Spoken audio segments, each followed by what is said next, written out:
कबीर साहब अपनी वाणी में कहते, कबीर हरि हरि सिमर ले कान जाएंगे झूठ, और घर के प्यारे आदमी चलते लेंगे लूट। यहाँ पे साहब ने हरि का नाम लिया।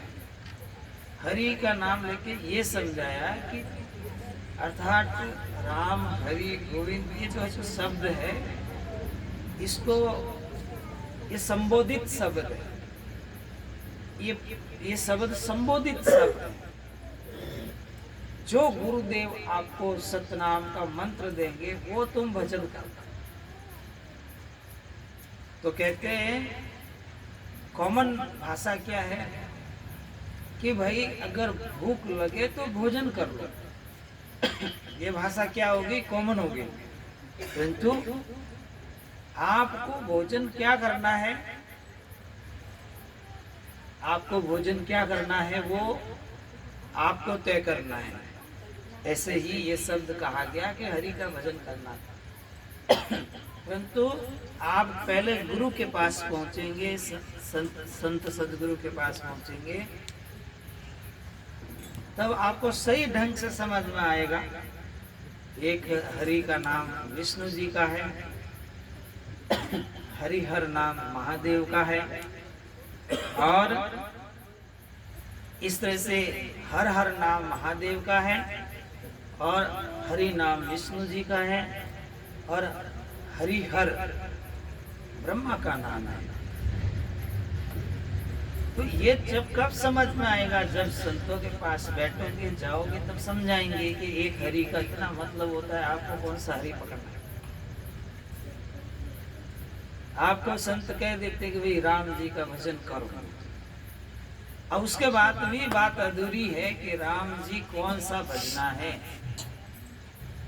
क्योंकि राम भी चार बताए, एक राम दशरथ घर डोले, एक राम घट घट में बोले, एक राम का सकल पसारा, एक राम सभी से न्यारा। तो सही निर्णय करके तो संत सतगुरु ही बताएंगे आपको कि उस मालिक का भजन करना है। राम मतलब वो मालिक, तो वो मालिक जो है वो निरंजनातीत है, त्रिगुणातीत है, अक्षरातीत है। तीत का मतलब उससे पार है। तो उस परम तत्व को, उस परमात्मा को जो सत्पुरुष है, अमरलोक में विराजमान है, भजन तो उसका करना है। क्योंकि जीव अमरलोक से आया हुआ है, उसको अमरलोक में जाना है। परंतु धार्मिक शब्दों के प्रयोग से क्या इशारा किया जाता है?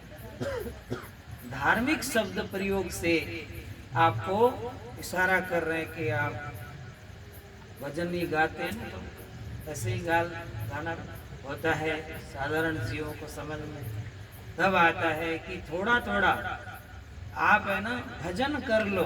अब उनको कहेंगे कि आप साहिब का भजन कर लो, तो भी उसका मतलब मालिक का भजन है।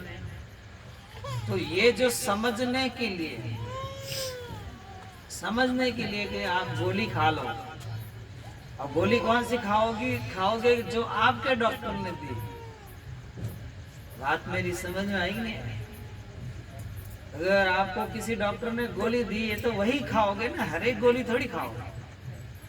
इसी प्रकार से कौन सा हरि है, कौन सा राम है, संत सतगुरु आपको बैठ करके समझाएंगे, वो मंत्र देंगे, उसका भजन करना है। तो केवल वाणी में तो केवल इशारा है। तो ऐसा नहीं कि वो मान लिया कि यही करना है, हरि हरि हरि हरि करने लगो या और कोई नाम जपने लगो, वो नहीं। क्योंकि ये नाम इशारा वाले नाम है। मेन नाम तो आपके गुरु देंगे निर्णय करके। तो आपको ठीक ढंग से समझ में आ गया कि देखा देखी नाम जपना नहीं है। कोई भी देखा देखी साधे जोग, और घटे काया और बदे रोग। अरे देखा देखी नाम नहीं जपना है। गुरुदेव हमें निर्णय करके मंत्र देंगे, उस मंत्र का भजन करना है। परंतु जैसे भोजन कर लो वैसे ही संतों की भाषा है कि राम भज लो या हरि भज लो या साहिब भज लो। केवल इतना कहने से आपका कल्याण नहीं होने वाला, क्योंकि उसके पीछे बहुत राज छिपा हुआ है। उसके पीछे बहुत ही राज छिपा हुआ है। आपको कोई कह दे कि बरसात आ रही, मकान में घुस जाओ, तो दूसरे के मकान में घुसोगे कि अपने मकान में? तो वहां पर सभी मकान ही है, परंतु अपने मकान में जा करके बैठना।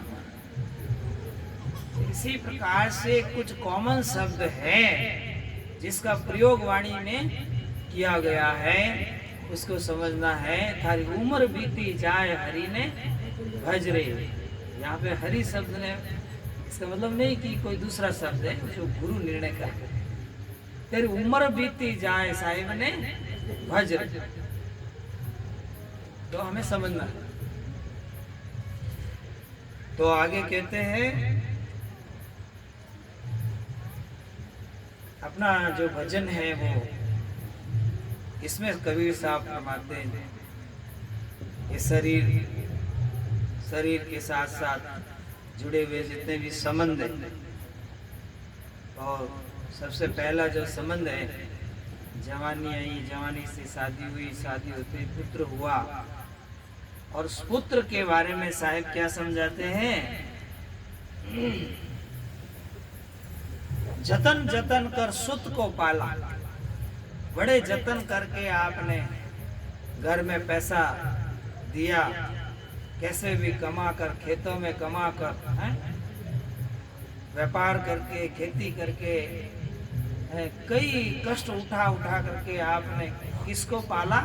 पुत्र को पाला। मतलब बड़ा किया, पढ़ाया लिखाया, अच्छा मनुष्य बनाया, और जब उसकी शादी हुई, है ना, शादी हुई तो अपनी पत्नी को धीरे धीरे लेकर अलग हो गया। तो कबीर साहब फरमाते हैं, जतन जतन कर सुत को पाला, काचा दूध पिलाई रे। वही बेटा काल बन बैठा, बाबा कहत लजा आई रे। तो बूढ़े बाबा ने जो धोती पहनकर, पोतिया पहनकर, जो अंगरकी पहन करके और कमा करके अपने पुत्रों को लिखा पढ़ा करके कलेक्टर बना दिया, अच्छा जज बना दिया, डॉक्टर बना दिया, परंतु जब पिता मिलने गए तो उसने कहा कि मैं इनको जानता भी नहीं हूँ। बड़े बड़े मतलब अफसरों से जब उसकी भेंट हो गई, बड़े लोग, धनवान लोगों के पास बैठा था, तब अचानक पिताजी गए और तो उनको, पिताजी को रोक दिया, बिठाया भी नहीं पास में और सेवा भी नहीं की। और जब अफसरों ने पूछा कि ये बाबा कौन है, बोले ये तो मेरे कोई कामदार है। पिता कहते हुए भी उसको लजा आ गई, अर्थात अपने पिता, अपने बाप को बाप कहते लजा आ गई। तो सब साहिब बोले कि देखो, जतन जतन कर सुत को पाला, काचा दूध पिलाई रे। है सो बेटा काल होई बैठा, अरे बाबा कहत लजा आई रे। बाबा मतलब पिताजी। पिताजी कहते हुए शर्म आ गई उसको। कितना दौड़ के तो उसको कलेक्टर बनाया, डॉक्टर बनाया, उसको दौड़ के कितना सब कुछ किया। और जब पूछा कि कौन है, बोले ये तो बाबा है, मतलब ये तो मजदूर है, मेरे खेती करने वाले हैं। अब बाप को बाप भी नहीं कहा, तब पिता को बड़ा दुख हुआ। इतना पढ़ाया लिखाया और मुझे नहीं पहचानता, अभी इसको बहुत ही अभिमान हो गया, अहंकार हो गया। ये तो बड़ी बड़ी गाड़ियों में, कारों में घूम रहा है और बड़ी बड़ी फैक्ट्रियां लगा के बैठा है, और मेरी कोई कदर ही नहीं है। तो पिता को दुख हुआ, तब कबीर साहब को भी दुख हुआ। इसलिए उन्होंने अपनी वाणी में कहा कि जतन जतन कर सुत को पाला, काचा दूध पिलाई, सोई बेटा काल बन बैठा, बाबा कहत लजाई, की शर्म नहीं आई। अरे अपने पिताजी को पिताजी नहीं बोला, प्रणाम नहीं किया, सेवा नहीं किया, जिन्होंने खून पसीना एक करके घर मकान बना दिए, खून पसीना एक करके सब ब्याह शादी करा के गाड़ी घोड़ा दे दिए, ऐसे पिताजी को प्रणाम तक नहीं किया, तो ऐसा बेटा क्या काम का। तो कबीर साहब ने भी दुख व्यक्त किया, कबीर साहब ने भी ये अच्छी बात नहीं बताई। तो सदगुरु समझाते हैं तो उसके पहले ही चेत जाना कि संसार स्वार्थ से भरा हुआ है, संसारी प्रेम स्वार्थ भरा होता है। सच्चा प्रेम गुरुमुखियों में, सत्संगियों में और सत्संगी भाइयों में होता है, तो वो प्रेम जो है सब में आना चाहिए।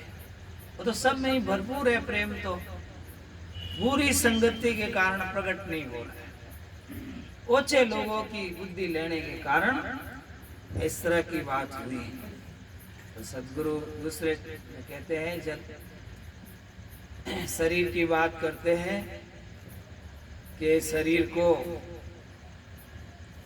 तन के लिए कितना नलाया धुलाया, शरीर को खूब मतलब माल मसाले खिलाए, शरीर का सब सोच कर रहे हैं, फोटो खिंचावे, वीडियो बनवावे शरीर का है, और इस तरह से अनेक पोशाक पहन करके इस शरीर के मद में रहने, इस शरीर के अभिमान में रहें कि मेरे अंदर अभी बहुत शक्ति है, मेरे अंदर बहुत ताकत है?